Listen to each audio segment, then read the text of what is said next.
Enough of me. Joining us now, we are very grateful, welcoming back to the show, South Dakota Governor Kristi Noem.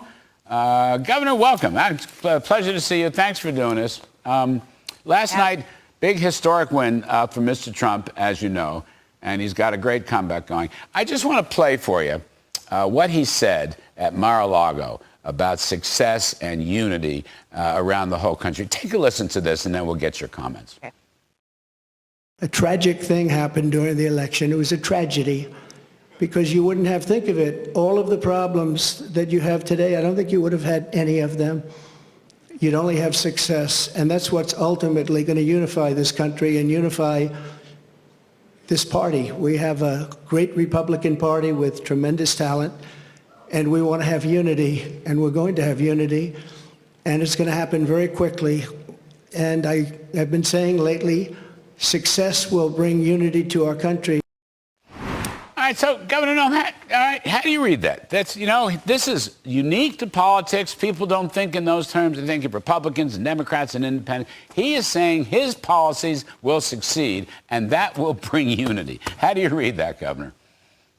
I loved it. I loved it, Larry, when he said that. That was so perfect because it's so true. We've seen that play out in different parts of the country the last several years. The states that had the right leadership, their families there have been more successful and they're happier. If you look at my little state of South Dakota, we pursued very conservative policies. People are making 30% more money than they've made before. They're having more babies than they've ever had before. Their businesses are more successful. Their taxes are lower. We've got more money in reserves. We've got a AAA credit rating. Our pension plan is fully funded. We've got all kinds of businesses moving in. And our mental health challenges are going down, suicides are going down, and our drug overdoses are going down. So President Trump knows that his policies bring success. And when you do that, people are happy and they get along and they enjoy each other. And that is exactly what we're seeing here. I can't wait to see it on a national scale. He went on to last night in the Mar-a-Lago speech. I think it was an underrated speech because if you actually read the speech, it was really quite good. I watched it a second time when I got home. But he's putting together this populist coalition. Newt Gingrich was writing about it. I've written about it. Working class folks, be they white, black, brown, Asian, whatever, doesn't matter. Working class folks, Governor, they prefer pay increases after inflation. Mm-hmm. Under Biden, they've had a pay cut. We have some sound about what I think is this populist coalition Mr. Trump is putting together. Please take a listen. They wanted to get together African American, Asian American, Hispanic American, women, men, people with diplomas from the best schools in the world, and people that didn't graduate from high school. Every single group was doing better than ever before, and it was a beautiful thing. Our country was coming together.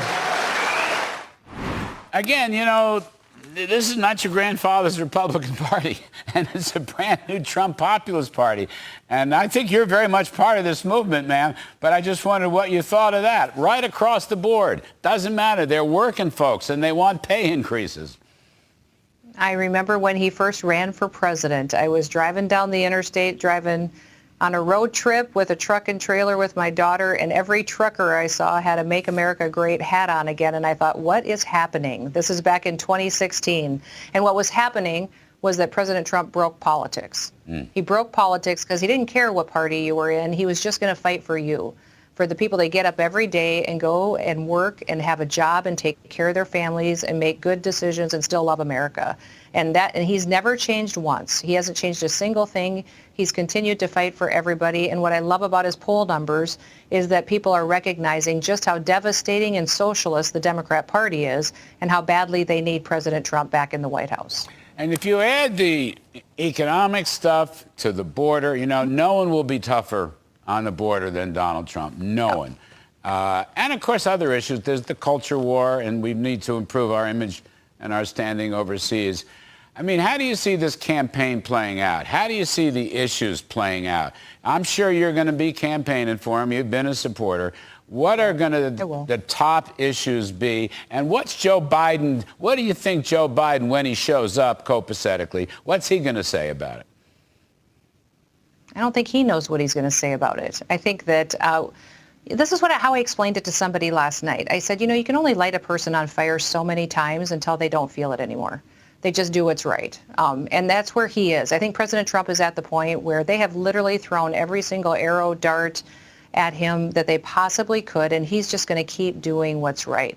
So they're going to try to use divisive topics against him. I don't think that they're going to be able to be successful on the economy. They're not going to be successful on families' budgets, on gasoline or grocery prices, because every family knows that Joe Biden has wiped out their bank accounts and maxed out their credit cards. They're going to try to do it on social issues, and Republicans are going to have to be smart and recognize that the people should be making these decisions, and that these people, that we are a country built on freedom and on the standard that allows people to have a say in what their government is, and that the people making the decisions closest to those folks and those families where they live make the best decisions. I've never seen a solution come out of the federal government that actually made something better. So if you look at who's been leading the last several years, it's governors, it's states. And on a lot of those issues, they've been making the best decisions. So President Trump should continue to point to states where there was good leaders that made tough decisions and their people are thriving. Governor Noem, if President Trump asks you, are you open to a vice presidential nomination? I told him I want him to win.